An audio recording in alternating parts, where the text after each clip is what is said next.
6월 10일 금요일 오늘 말씀 고린도전서 16장 13절부터 24절까지 말씀입니다. 교회를 향한 주님의 권면 그리고 교회를 향한 문안 인사.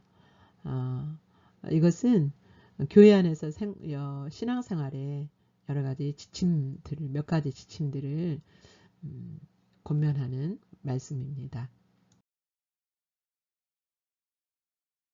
하나님 말씀 함께 읽겠습니다. 시작.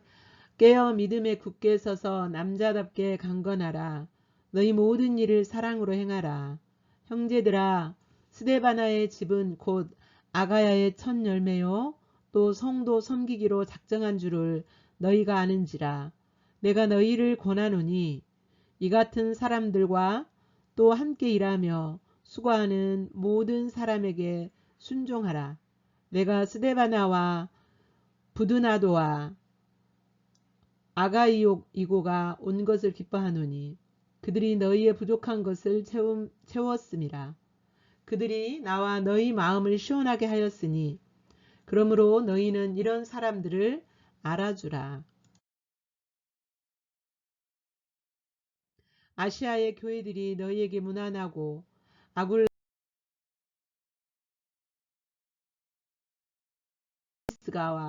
그 집에 있는 교회가 주 안에서 너희에게 간절히 무난하고 모든 형제도 너희에게 무난하니 너희는 거룩하게 입맞춤으로 서로 무난하라.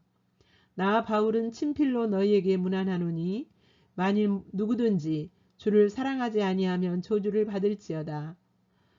우리 주여 오시옵소서. 또는 우리 주께서 임하셨도다. 주 예수 그리스도의 은혜가 너희와 함께하고 나의 사랑이 그리스도 예수 안에서 너희 무리와 함께 할지어다. 아멘.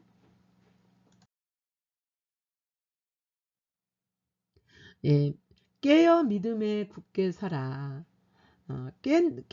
깨어난다라는 것은 무슨 의미냐면 하나님과의 관계에서 하나님이 의도하심, 하나님의 마음, 하나님의 길, 그것을 하나님과 그 관계 속에서 교제 가운데서 그것을 감지할 수 있는 영적인 감각이 그 있는 상태를 깨어 있는 것을 말하거든요. 예. 반대로 이제 영적인 잠을 자는 것은 영적인 잠을 자게 되면 소경이 되는 거죠. 하나님의 마음도 하나님의 목적도 하나님의 길도 알지 못하는 그런 상태가 되는 거죠. 이렇게 하나님과 관계에서 깨어있고 믿음에 굳게 서서 이 말은 인격이신 예수님을 신뢰하는 거죠. 그리고 십자가 복음의 토대위에서 흔들리지 않는 믿음. 예, 그 믿음에 굳게 서서 흔들리지 말고 굳게 서고 그리고 남자답게 강건하라라고 권하고 계세요. 남자답게 강건하다라는 것은 하나님을 믿기 때문에 하나님이 주신 지혜와 그리고 능력 그리고 믿음에 의한 용기 이런 것들이 있는 것을 강건하다, 남자답게 강건하다라고 표현하고 있어요. 그 가운데에 너희 모든 일을 사랑으로 행하라 그랬죠. 고린도전서 13장에서 믿음, 소망, 사랑은 항상 있고 그 중에 제일은 사랑이라 그랬죠. 그러니까 모든 교회 일을 세우는 데 있어서 교회를 하나님의 나라로 세우는 데 있어서 교회 안에서 하나님의 사역을 감당할 때 사랑으로 행해야 된다. 사랑 없이 행하는 것은 아무 유익이 없고 아무것도 아니다 라고 말씀하셨죠. 이미. 그래서 모든 일을 할 때 사랑으로 행하라 라고 권면하고 계십니다. 그러니까 깨어있지 않으면 믿음에 설 수 없고요. 믿음에 굳게 서지 않으면 남자답게 강건할 수가 없죠. 이것이 다 함께 가는 거죠.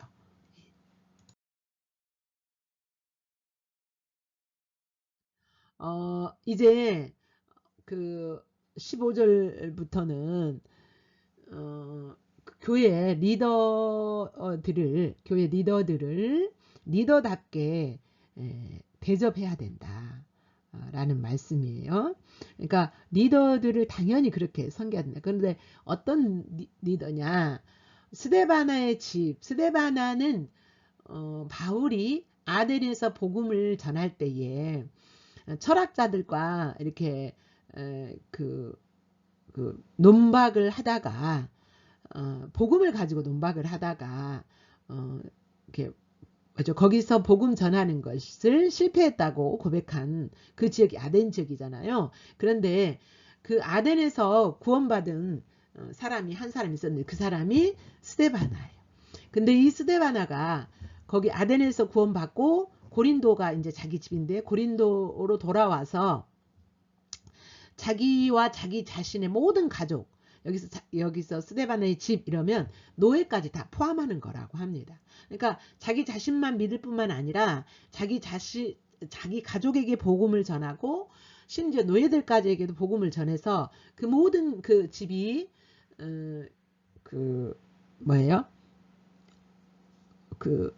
주님의 몸 되신 교회를 함께 섬겼다는 거예요. 여기서 이제 섬기는데 어떻게 섬겼냐. 물질로도 섬기고, 이제 부유한 사람이었으니까 물질로도 섬기고, 그리고 병든 사람을 이렇게 케어하기도 하고, 이런 일들을 스데바나 집 사람들이 감당했다는 거죠. 교회 안에서.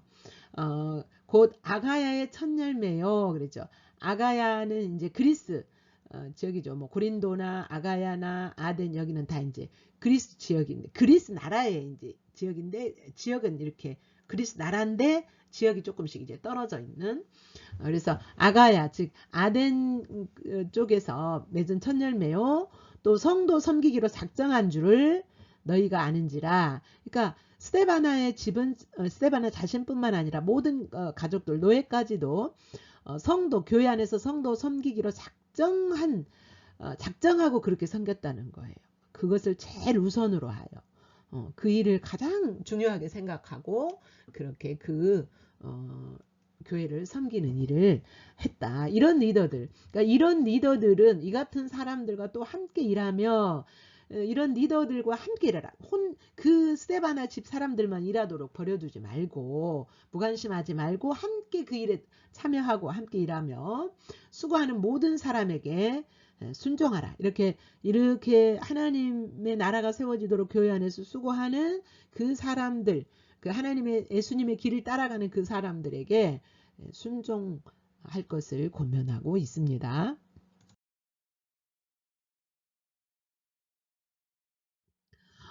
이제 19절에는요, 바울 자신이 문안할 뿐만 아니라, 이렇게 서로 문안하라고 말씀하세요.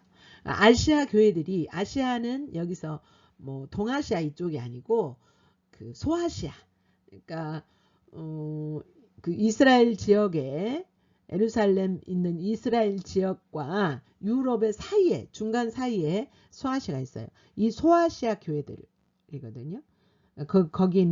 거기는 뭐 소아시아 지역에는 에베소 교회도 있죠. 에베소 교회, 그다음에 갈라디아 이런 지역 교회들이 있는데요.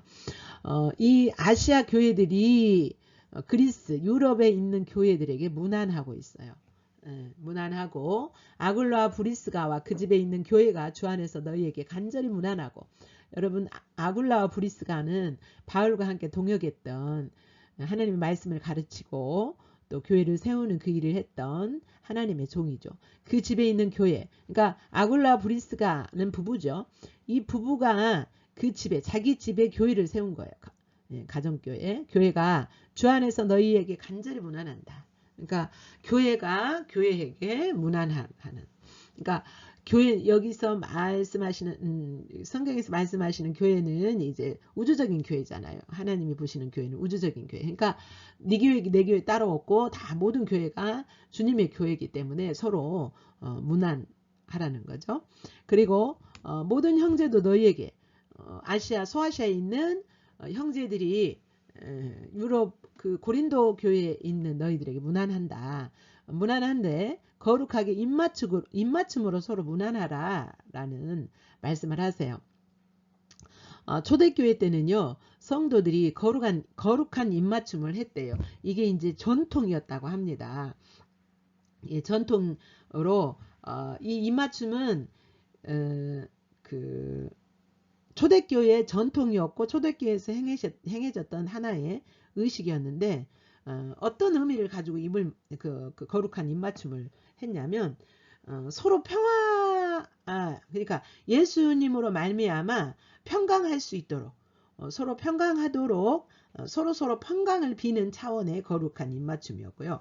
그러니까 그냥 인간 대 인간으로 평화가 아니라 예수 그리스도로 말미암아 얻게 되는 그 평강을 이렇게 축복하고 기원하고 기도하는 마음으로 그리고 이제 또 거룩한 입맞춤은 무엇을 이렇게 의미하냐면 하나됨. 그러니까 예수 그리스도로 말미암아 한 형제라는 것을 인정하고 한 형제로서 받아들이는 그것이 이제 그러니까 새 가족이 새 신자가 들어왔을 때 이런 거룩한 입맞춤을 했다는 거예요. 그래서 그 예수님으로 말미암아 한 형제로 받아들이고 이제 우리는 하나다라는 것을 표현해 주는 것이고 그 다음에 이제 그 예수님의 그 예수님의 부활과 연합되는 내 자신이 예수님의 부활과 연합되었고 그 연합된 내가 또 다른 지체들과 함께 예수님의 부활로 말미암아 연합돼서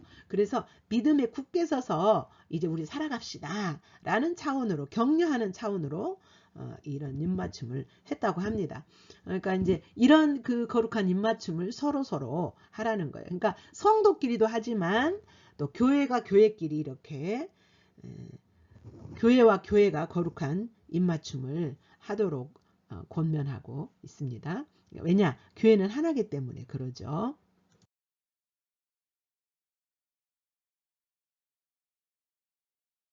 마지막으로 이제 고린도전서 마지막이죠. 고린도전서 우리가 지금까지 쭉 그 묵상해 왔는데 여기서 이제 바울이 친필로 문안을 해요. 바울은 서신서들을 쓸 때 대필을 했거든요. 대필을 했는데 주로 이제 누가가 바울과 함께 있었던 누가가 대필을 많이 한 걸로 추측을 합니다. 근데 이제 이 부분에서는 마지막 문안 인사인 이 부분에서는 바울이 친필로 문안 인사를 합니다. 문안을 하는데 22절에 보면 마지막 친필을 했다는 것은 뭐예요? 가장 중요하고 자기가 정말 이걸 소중하게 생각하는 권면이나 말씀이겠죠. 그래서 만일 누구든지 주를 사랑하지 아니하면 저주를 받을지어다 그랬어요. 근데 이제 그 주를 사랑하지 않으면 저주를 받는다. 이 말은 주의 징계가 저주 받는다는 것은 주님이 사랑의 징계를 하실 것이다 라는 거예요. 주님을 사랑하지 않는다면 예수님이 이제 우리 주여 오시옵소서 그랬죠. 저주를 받을지어다. 여기는 재림하실 예수님에 대한 이렇게 기다림 그리고 또 이미 또는 우리 주께서 임하셨도다. 그러니까 그 예수님이 앞으로 우리의 심판주로 오실 것이기 때문에 우리가 주님을 사랑해야 되고 그리고 예수님이 이미 임해 계시잖아요. 초림하셨잖아요. 초림하셨기 때문에 초림하여 우리와 함께 계시는 그 예수님을 계속 주님 다시 오시는 그때까지 재림하실 때까지 주님을 사랑해야 된다. 그렇지 않으면 주님이 우리를 세우게 해서 사랑의 징계를 하실 것이다. 라고 마지막으로 아주 중요한 권면을 합니다. 우리의 신앙의 가장 핵심이 뭐예요? 우리 신앙생활에 여러 가지 신앙생활의 모습들이 있는데 그 중에 핵심이 뭡니까? 우리가 하나님을 사랑하는 거잖아요. 하나님을 사랑하고 하나님을 사랑하는 하나의 그 표현 방식이 이웃을 사랑하는 거죠. 그래서 가장 중요한 이 말씀을 맨 마지막에 권면하고 고린도 전서가 마무리가 됩니다.